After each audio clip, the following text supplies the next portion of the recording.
Perfect. So go ahead, Sergio. Okay. Well, thank you everybody for coming to this plenary session with Professor Joao Mauricio Boaventura.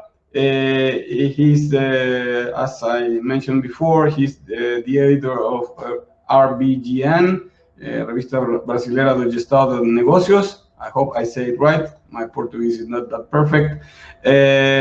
One of the top journals in Latin America, top business journals in Latin America. It's, as you may know, indexed in WOS, and they have been doing a great job to become more, a more quality journal in the region. Joao Mauricio is doctor de Administración de Empresas de la Universidad de Sao Paulo, professor at the University of Sao Paulo, and is expert in different areas, but particularly in strategy. He has also a great career outside of academia, so he knows both worlds, and I guess that's one of the reasons that he's moving the journal in a very well, right direction.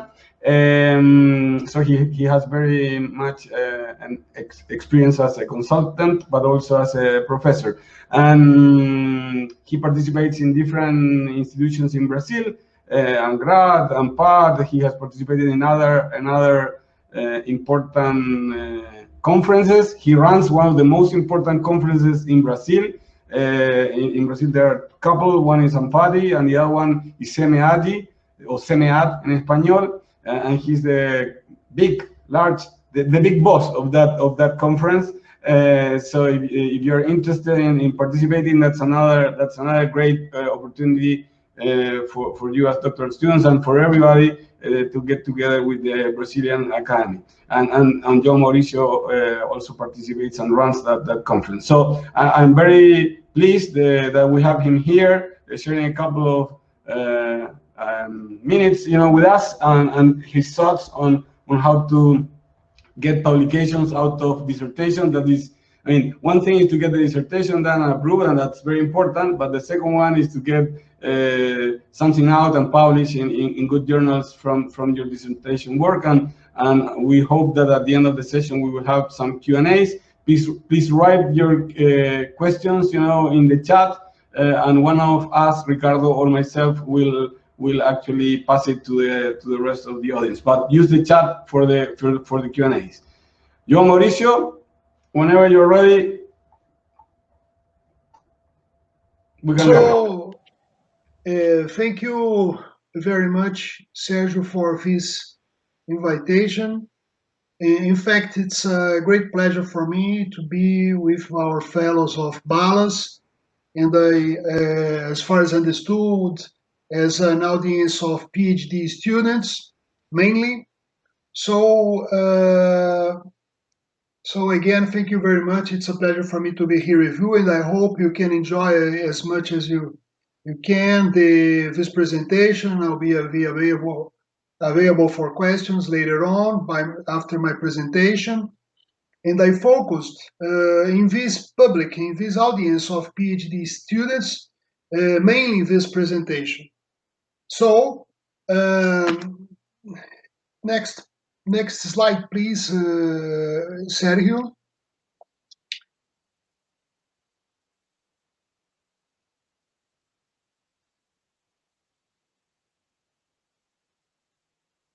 Sergio, for some reason, the slide didn't change on my screen.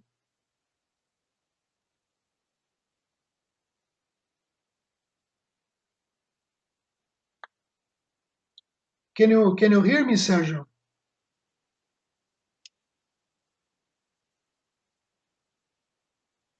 Sergio, would you mind in moving for the next slide?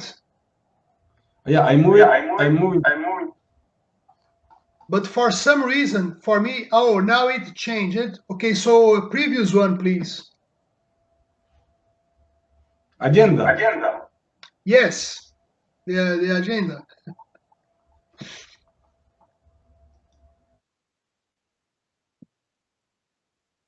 Well, I have the agenda in my mind, never mind. In fact, I have 5 topics that I would like to talk to you. Okay, so the first one is what I call generic bureaucracy. Okay, so yes, thanks, Sergio.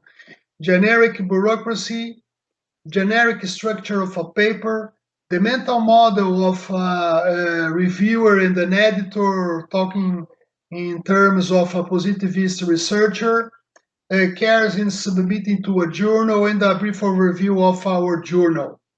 Okay, so going to the step number 1, bureaucratic aspects. Sergio, one more slide, please.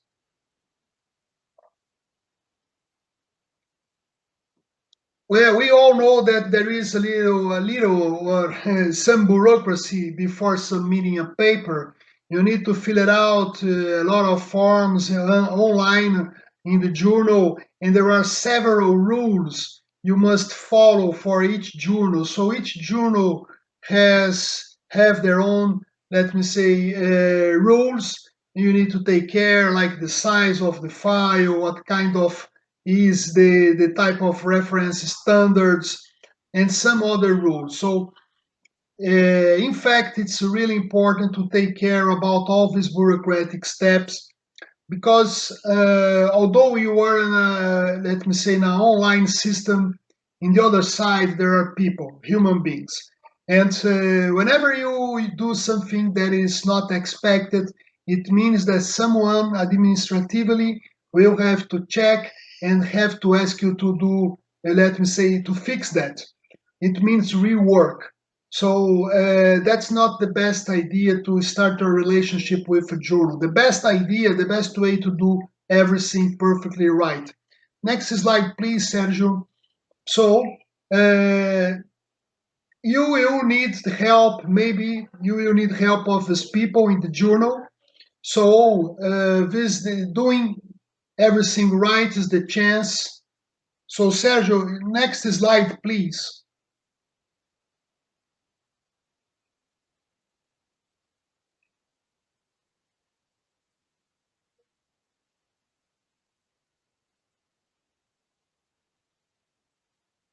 Okay, so now we are in the slide number 2, generic structure.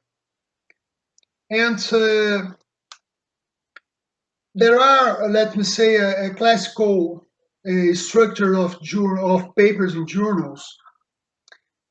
Sometimes this may differ, and a way of checking that is looking to your interested journal if they have a specific orientation for a structure.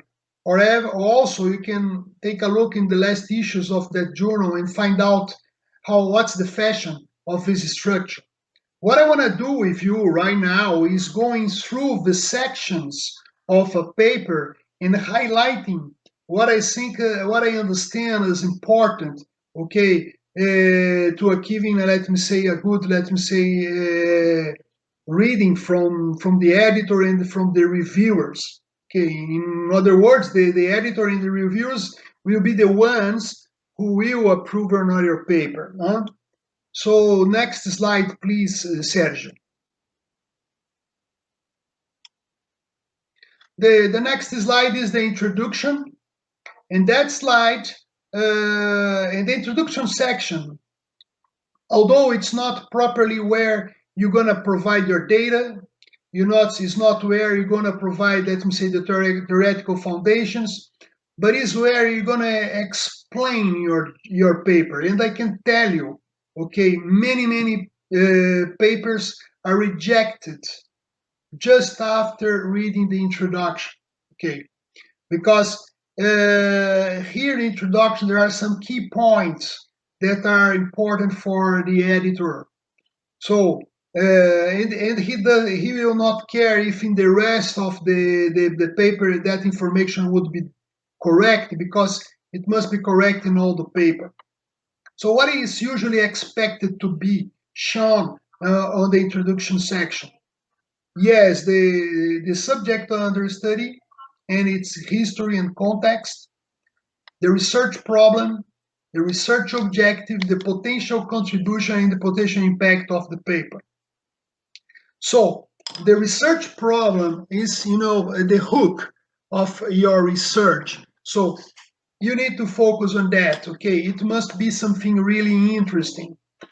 Usually in our area, most of the papers, but not all, most of the papers are interested on a theoretical contribution. It means that your research problem better if it is a theoretical problem. So editor will take a look on that, okay? Also, for the reviewers, they will be interested in the potential contribution. And most of the journals are now taking a look about the impact of that paper, the potential impact. What kind of impact? Impact for society, impact for stakeholders, for organizations. Okay, so you now have to think about how much it's going to be useful, not only for the academia, but also for the society and other stakeholders. So this is something that is interesting to be presented in the introduction. And although reviewers are not very worried about that, editors are. Many journals already have in their aim or their scope, okay, a worry about impact. Okay, so this is what you have to take care in your introduction. So Sergio, please, let's move to the next slide. Okay, following the introduction, usually it comes a section of theoretical background, maybe called literature review or theory or something like that. My suggestion is check in the journal you are planning to submit your paper to find out what they usually call the section. So, what are some, let me say, concerns you may have with that topic? First, clearly indicate what is your theoretical choice. Sometimes a phenomena may be described by several theories or different theories, and you should make clear what kind of theory you're going to use to address that phenomenon. Very important. After discussing the constructs, sometimes talking with the authors in that literature, you should take care in making explicit what are the definitions you use it for each construct in your paper. Okay. And third, I'm putting here, you should design the theoretical problem. What I'm talking about is, I would say that basically we have three kinds of theoretical problems. The first kind is when, and usually the most popular, most common, is you look at the theory in the literature and a part of the phenomena is not already described.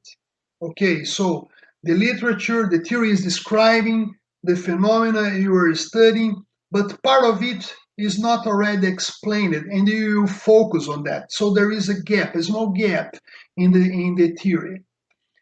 Second kind of theoretical problem. You look on the literature, you look on the theory, the models, and when you look in the real world, you see there is some differences. In other words, what literature is saying, what the theory is saying is not completely happening in the real world. So you have a theoretical problem. The theory must describe the real world correctly. Second kind. Third kind of theoretical problem, you are studying the literature, the theory, and find out that some authors say A and some other authors say B, and A and B cannot coexist at the same time. In other words, there is a confusing part in the theory. This is the third problem. So you should make this very clear. You cite what's the problem in the introduction, but here in the literature review, you should design. Okay, in other words, you should, let me say, be convinced to the reviewer, to the editor, that what you are saying is really a theoretical problem. It's not just saying, oh, there is a problem here like this. You have to explain the literature, bring eventually the evidences on the real world to make very clear and design your research problem, your theoretical problem.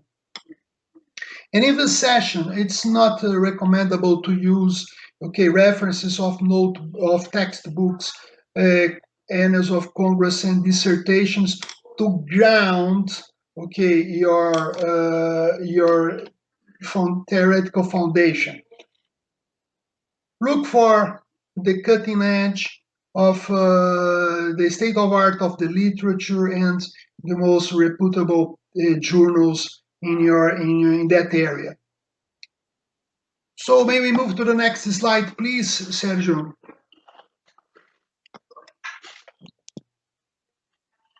So the next slide will talk about the method section.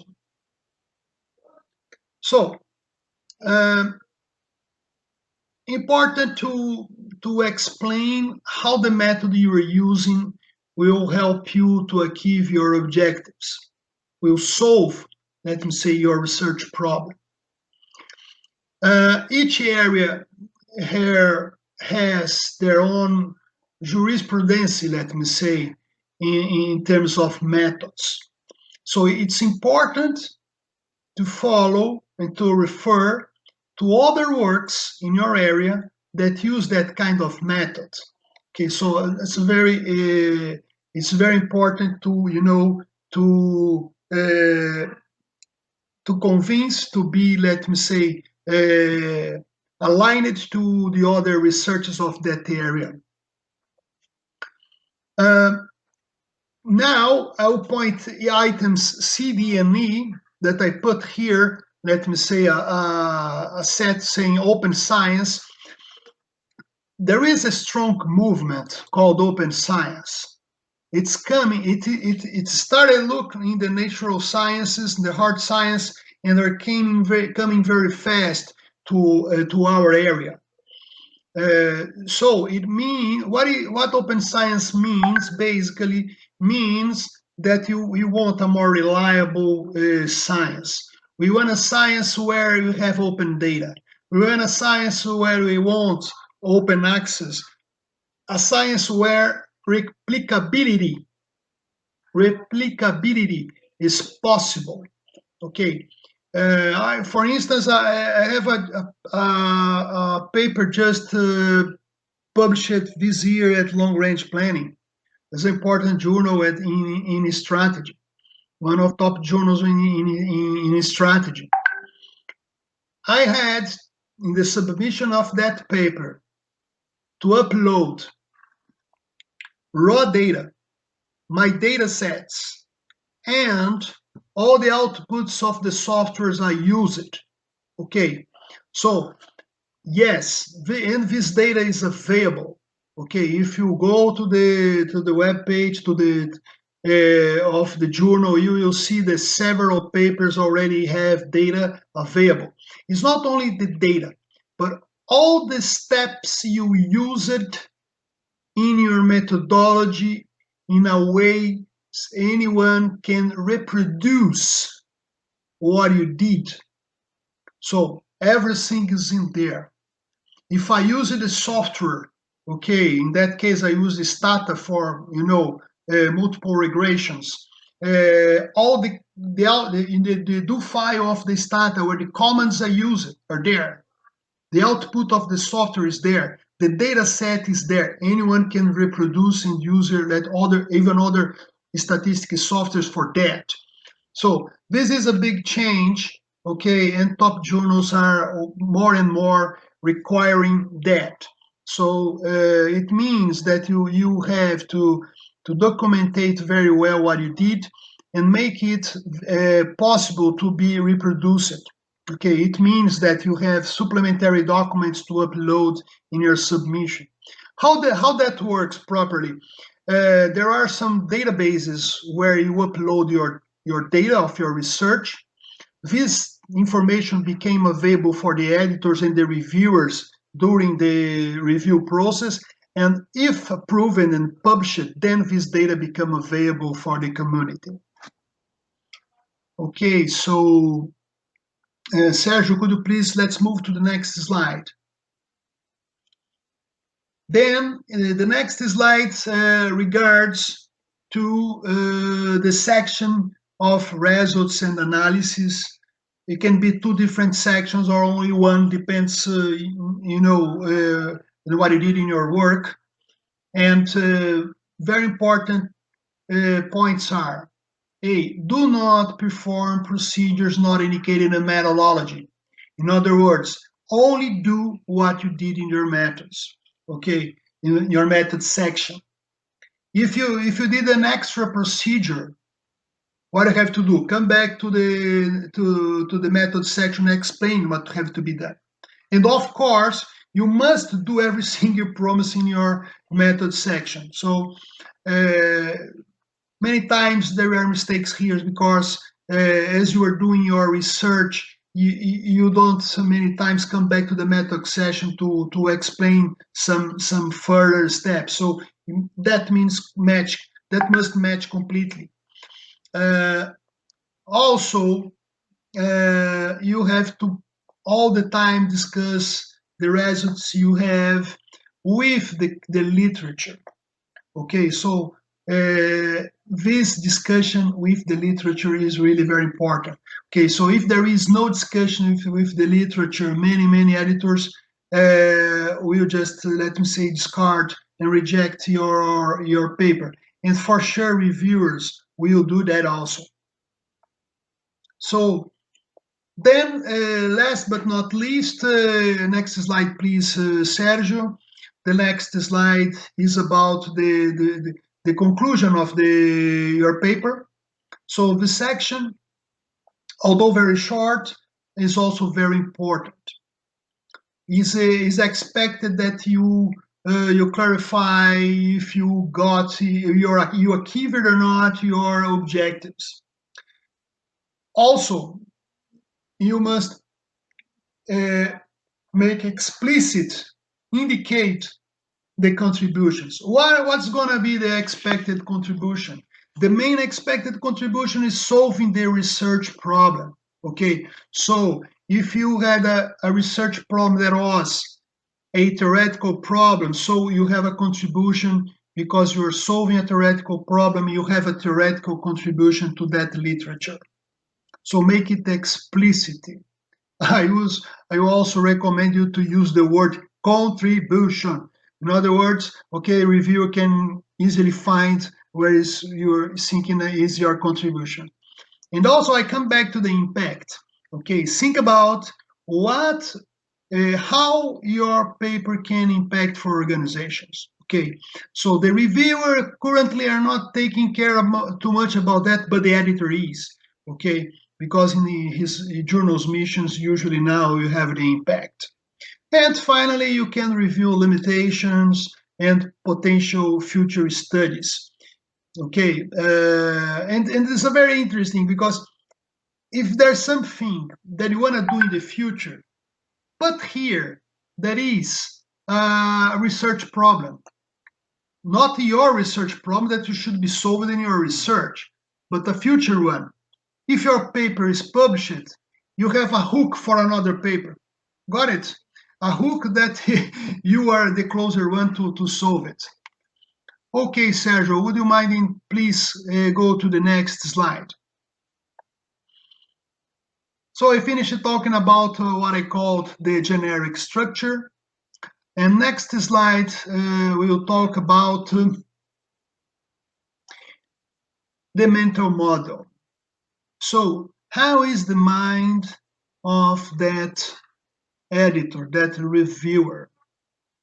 And I'm talking about a positivist guy. Okay, so let's talk about the mainstreaming in management, okay? So I'm talking about this guy. So next slide, please, Sergio. So here I present, let me say, a way of putting a picture this mental model.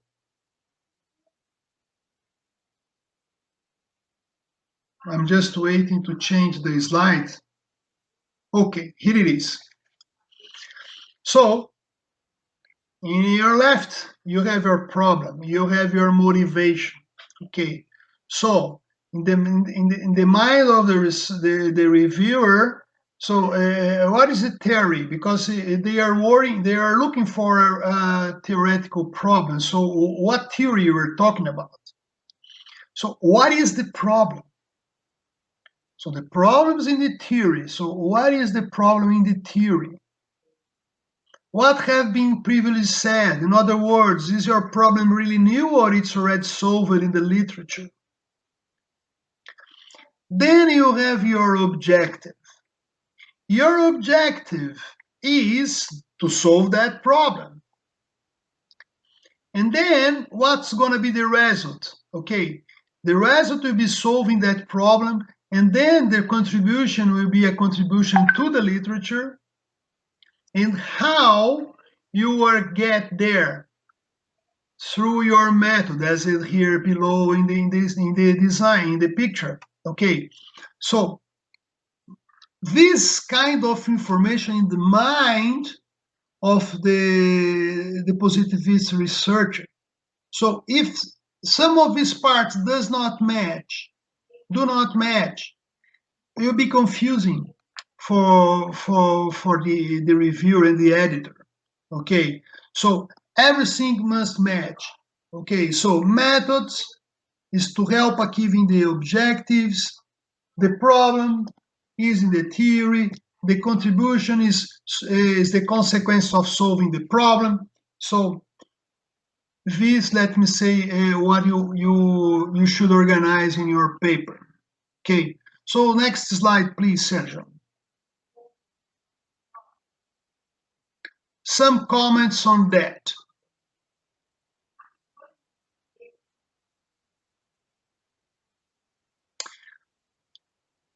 Yes, so this guy here is the reviewer. Okay, so he will try to find all that blocks in the paper. So do not hide the object of the paper with other words. Make it easy. Okay, put the object if is. The object of the paper is. Okay, so take care about, let me say, the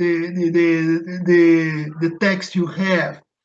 Yes, I didn't put in this presentation, but exercise your work. So you have your research.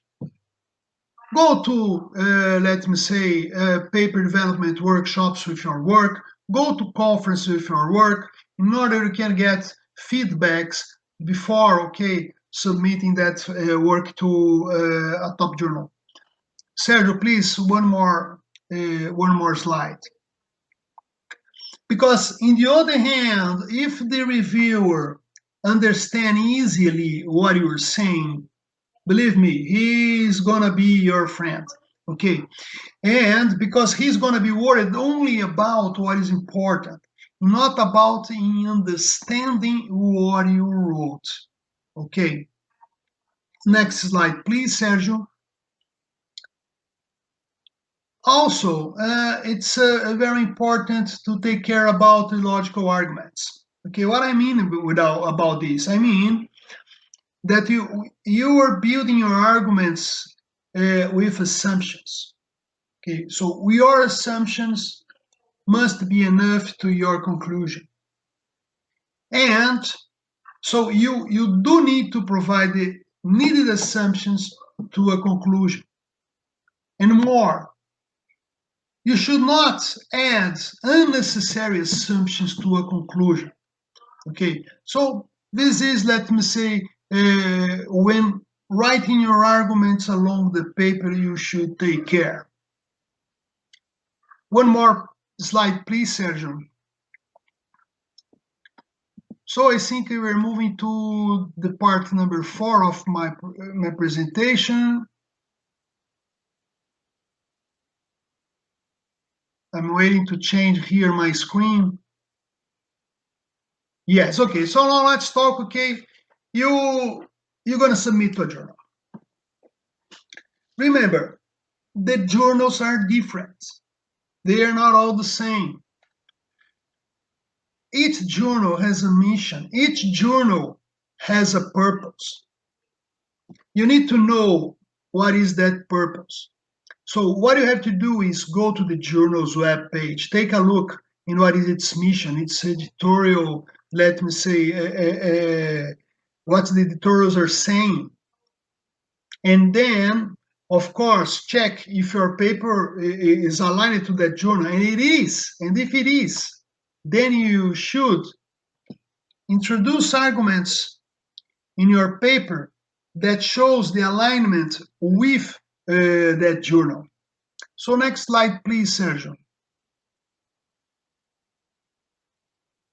I'm getting an example here for you.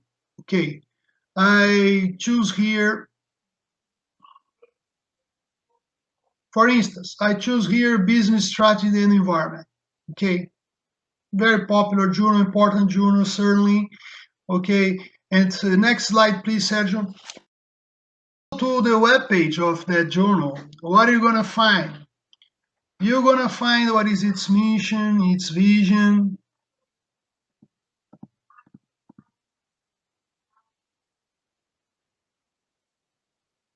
For some reason, it takes some time to change the screen. So here it is. Aims and scope of business strategy and the environment. It's written there. It was written by the editor, the chief editor, probably. So in this case, I took a look and I put in red here, provide original contribution to add understanding of business response to improve environmental performance. Corporate environmental management tools, particular industry sectors. Well, I put highlight that because in a specific paper, these things are being treated, maybe not highlighted, but for that journal, it's important to be highlighted. So next slide, please, Sergio.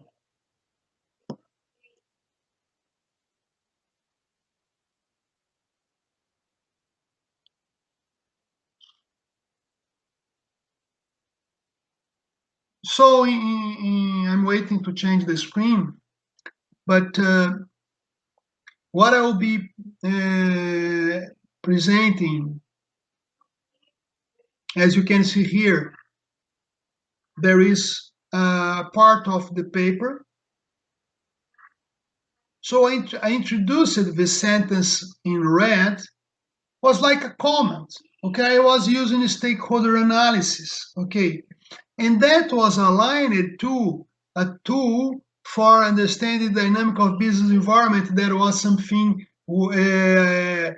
particularly interesting for that journal. Okay, so I'm highlighting there. Next slide, please, Sergio.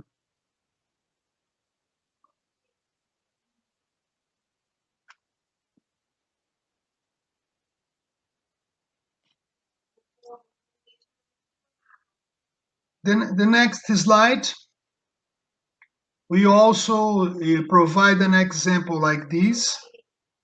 Okay, so another paragraph in the paper presents a sector model of production of technological innovation and renewable energy production. So examples of what was not originally written in the journal, in the paper, but could be written because the paper talks a little bit about this.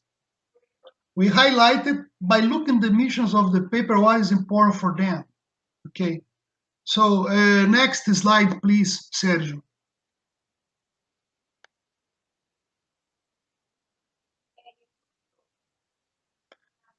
Another example of what I'm saying, you can please move ahead one more slides, Sergio.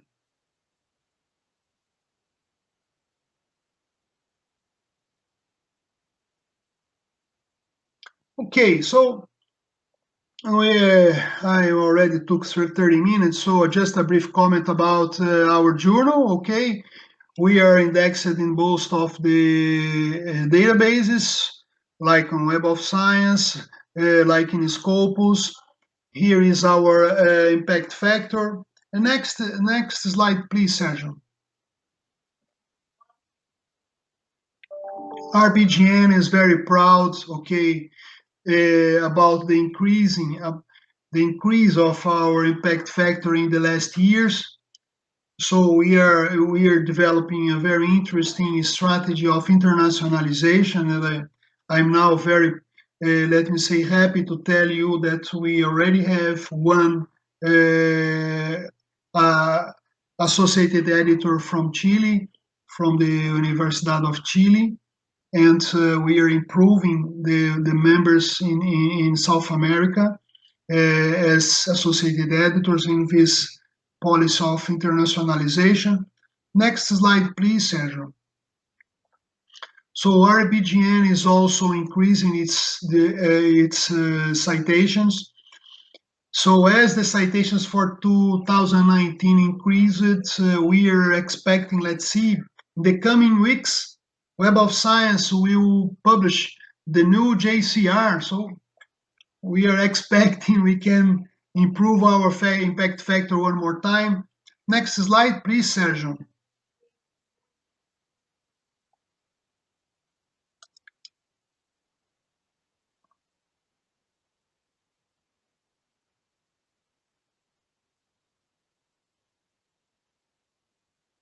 It took some time to change the slide here.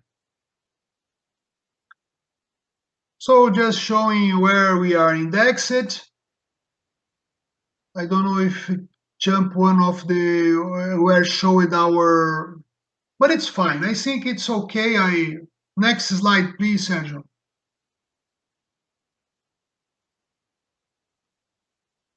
I'm just finishing my presentation. Okay. Here now we publish currently 10 papers on issue. Okay, we are quarterly publishing journal, and that's it all. I finish here my presentation, wondering to hear your comments, your questions. The next slide is the last one, Sergio. I appreciate your time and attention. I hope I could have contributed to you guys, and I'm available here to question and answers. Perfect. Thanks, Joao Mauricio. If you have questions, please put them on the chat. I will read them as we speak. There's a question by Margarita Kasakaku. She says, or she asks, why do you prefer positivism instead of constructivism?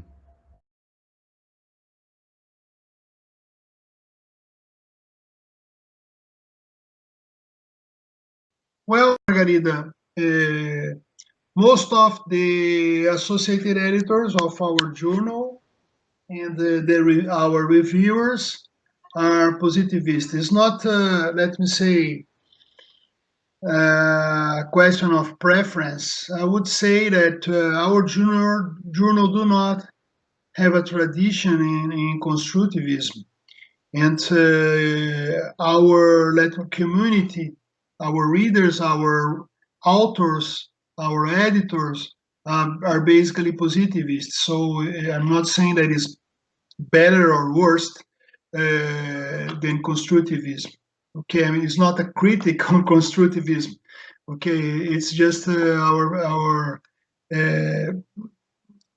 tradition and the way we do our work. Thank you very much for your question, Margarita. There's another question. Remember the mic? Mike, the question of whom? Oh, Mike.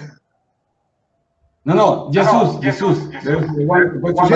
Jesus, there is a call to do more management research in our countries with a global perspective and do not limit to our local reality. Is that possible? Any recommendations to give a global perspective to investigate and carry out with national samples from South American countries? Okay, so, well,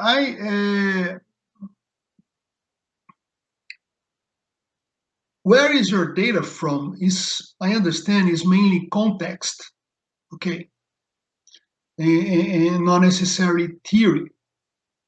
For instance, the paper I just said we published this year at Long Range Planning, the data set was from Brazil. Okay, all the IPOs from the last 15 years in Brazil, data from, stock exchange,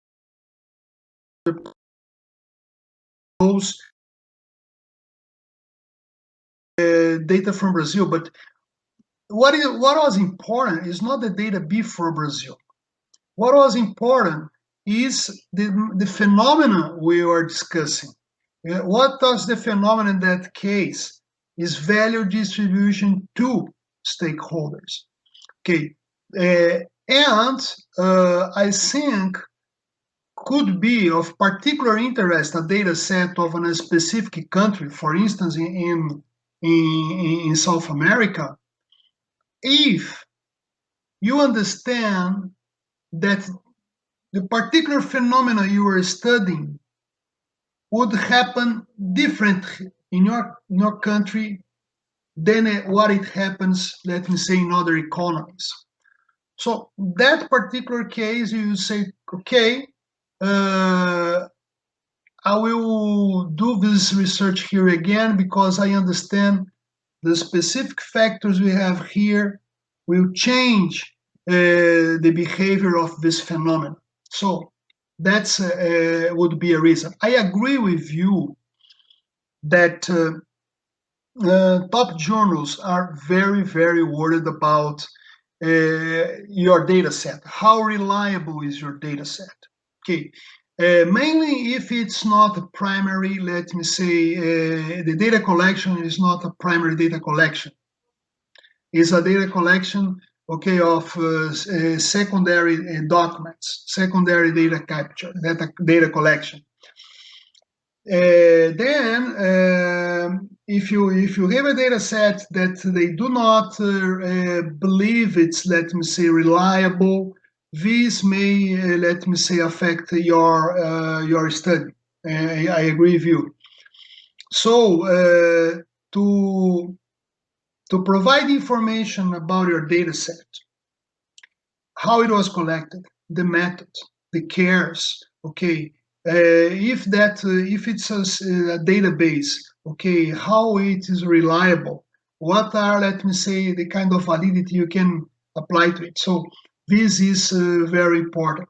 Okay, so of course there are some journals that are interested in global perspective, or for instance, currently there is an interesting opportunity in international business studies about deglobalization.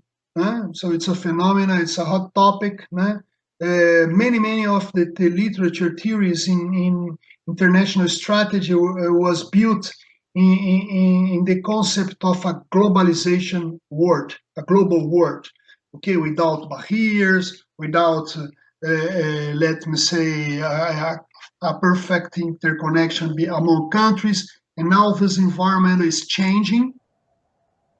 There is a perspective of deglobalization. As you can see, UK is out of Europe. Okay, the perspective of world trade, let me say, commerce will change because US is fighting with China and so on. So a lot of assumptions are not being used, let me say, cannot be used anymore. So there is an interesting opportunity to rediscuss the models with globalization. I hope my comment will be good for you. Leopoldo, so, Leopoldo, how much time it takes to approve or reject a paper? Well, there are some steps when you submit a paper. Okay, Usually, when you submit a paper first, there is a kind of administrative step. It does not go straight for the editor. Some people will take a look if your forms are perfectly, let me say, filled, your paper meets the basic requirements. As I told you, the bureaucratic aspects of my presentation.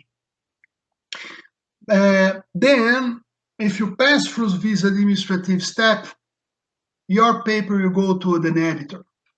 And the editor will be in a step of what is called desk review. Okay, so the editor will take a look in your paper and you think, well, if everything here is right, this paper will have a good contribution for our journal, yes or no. If the guy say no, it's reject in the desk review. And this is very quick. We're talking about 1, 2 weeks, a month, not more than a month and 2 weeks. Let me say that is a short decision. If you were approved in the desk review, it means sometimes you can get a desk reject and resubmit. The editor say, your paper has a potential, but there's a lot of needs here. You can rework and resubmit again. But okay, let's say that it was approved in the desk review. Then it goes to the peer review. And that step is a more long step and varies too much. Why it varies? It's a little bit kind of lucky also, okay? Because what's going to happen? The editor will take care of your paper or going to move to an associated editor. The associated editor will search for reviewers to your paper. So there is a work. Who is good to review this kind of paper with this literature, with this method, and so on? This takes a time.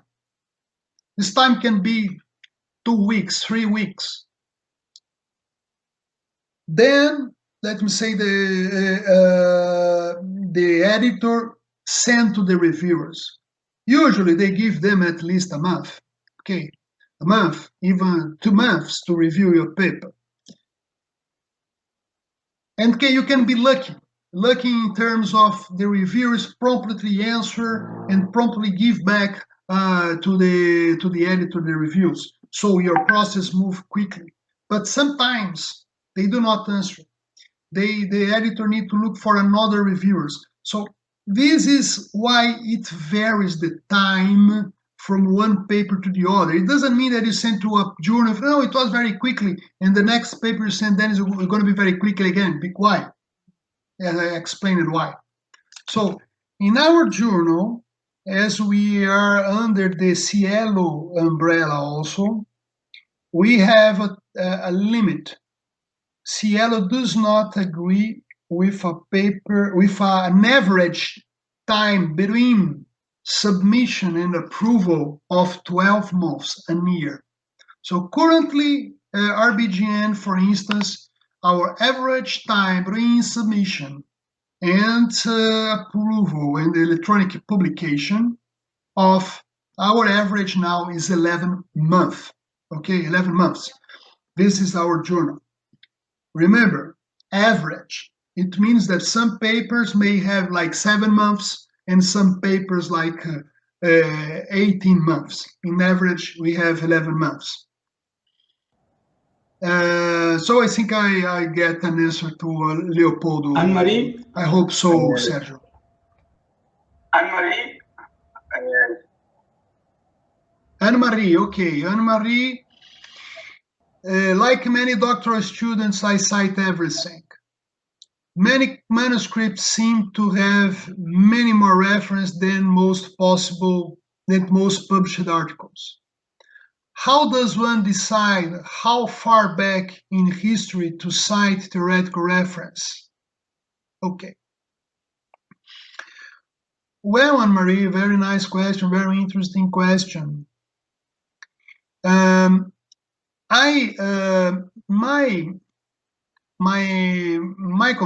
My concern is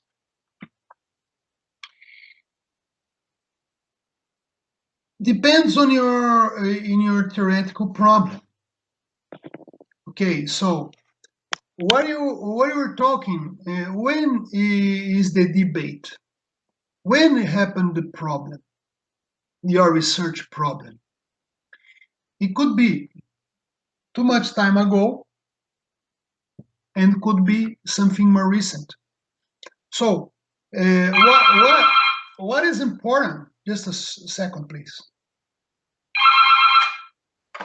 Sorry. Yeah, home working, we have this kind of situation here. I'm sorry.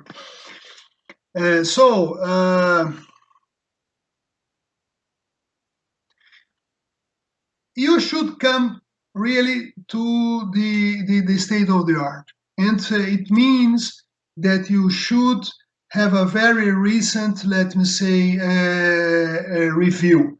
Okay, you should quote and cite, okay, what is very recent, very important. Then you have a way back, okay, to the discussion of the phenomena. I understand you don't need to go very deep. You should say, look, started here and go here. Okay, the number of citation is not, let me say, I understand, the most important at all. Okay, you should take care about what the sources you selected. Okay, so each literature, they have their own respected journals. Okay, so you should find, let me say, for instance, suppose you are Catholic. Okay, you won't pray the Father, okay, pray on a, let me say, in a church that is not Catholic, for instance. So when you select, let me say, a community to do your work, okay, you should select, let me say, what is the journals, what is the academic reference they use in that area. So that is important. So Ana Maria, I hope I have had you helped you. Okay, sorry if don't. Sorry. Alexandre Grael, so this is a friend. Thank you very much to meet you here, Alexandre. Do you think our Latin America data are better to propose new theories or to show that there are not only white swings in the lake? Well, Alexandre, again, I agree with you. And I have just said to another fellow here that yes, we have sometimes difficulty in presenting reliable data. In other words, the reviewers should rely on your data. I'll get again the example of the data set we use for long-range planning. We used prospectus of IPOs. The first journal I sent the paper, rejected because it didn't rely on our data. So what I have to do? I have to do a very strong, let me say, arguments showing that our data was reliable. How did that? I said, look, IPO prospectus worldwide, let me say, use it. There is so many papers here in, let me say, in the finance area that use that like this, and that. In the Brazil, there is, the stock exchange regulation by this, let me say, organization here, and data here is something that is enforced by law, by this, and so on. So I was showing, let me see, how reliable was the data. Okay, so in the next journal can, okay, this data is fine, let's move to the next step. So taking care, okay, that your data is really reliable. And one more thing, the open science, let me say, perspective will help us, okay, will help us, because you have the chance now to upload all your data. I upload like 2 gigabytes of data because I uploaded the raw data also. So the guys, okay, no, it's here. It seems okay. So it's a work on that. Agora, nevertheless, you have to have enough data to statistically, let me say, be enough for your testing. And sometimes this is a problem if you are in South America. For instance, the number of IPOs in Brazil is just, let me say, 5% of the number of IPOs in US. Sometimes this could be a concern if you are in your country. Also, if they think it's necessary to that phenomena be studied on the economy, on a developed economy, then you have no chance. You need to go, let me say, to data of an economic developed country. Okay, Alexandre, thank you very much for your question. Next, Sergio.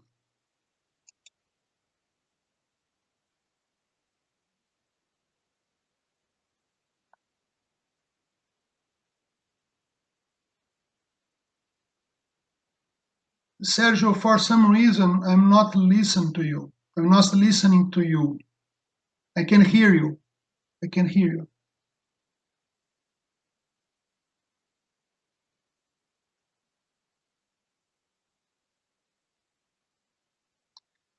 I'm sorry, Sergio. I can't hear you for some Sergio. reason. Maybe Ricardo can Sergio, help us, Ricardo. Tu micrófono está silenciado. Tu micrófono está silenciado. Yo no te escuché tampoco. Yo no te escuché tampoco. Lo prendí. Ahora sí, ahora sí, ahora sí. Lo puse, Ahora sí, ahora sí. Pregunta, Walter y Claudio. Últimas preguntas, Walter y Claudio. Que preguntan sobre la acceptance rate. Y Claudio Paves. Okay, Claudio Paves asked, have you considered including papers from countries other than South America? Based on the number of articles requesting publication, are the significant growth of your journal? Have you considered a bi-monthly frequency? Okay, thank you very much, Claudio, for your question. I understanding that we are talking about RBGN, and yes, how we did our international strategy. First, we set associated editors in other countries, like in Spain and Portugal, in UK, in Australia, New Zealand. We also have associated editors in US and Mexico, now in Chile also.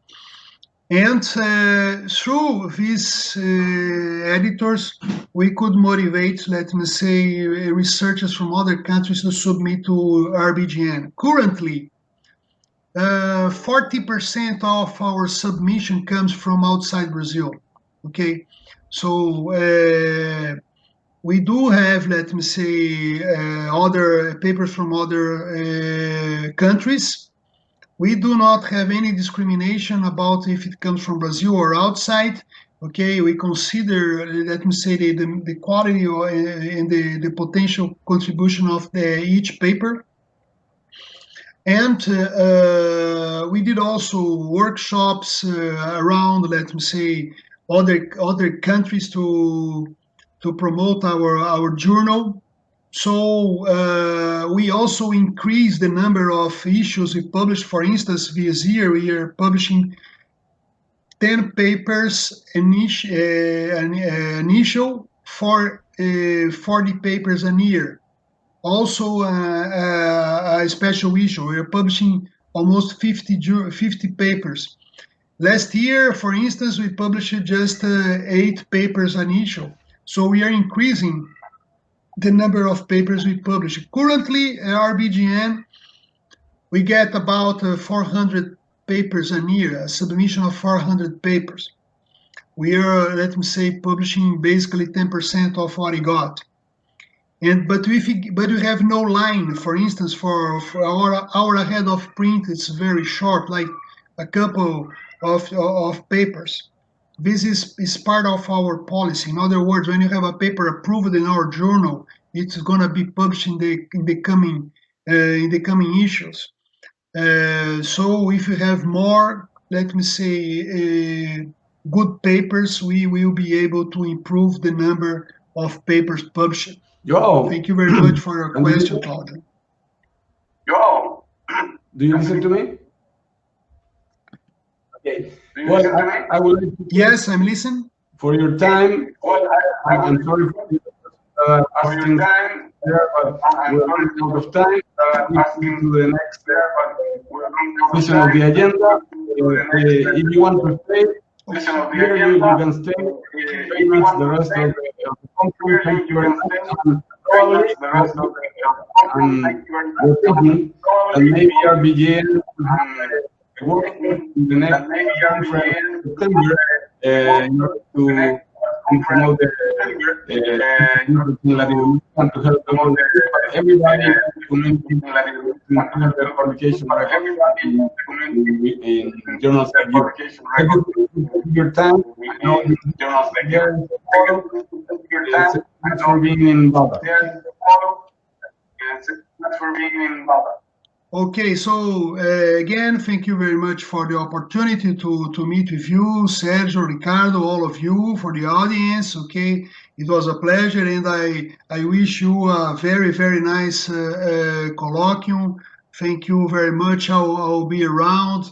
I have access to this platform, so thank you very much, Sergio.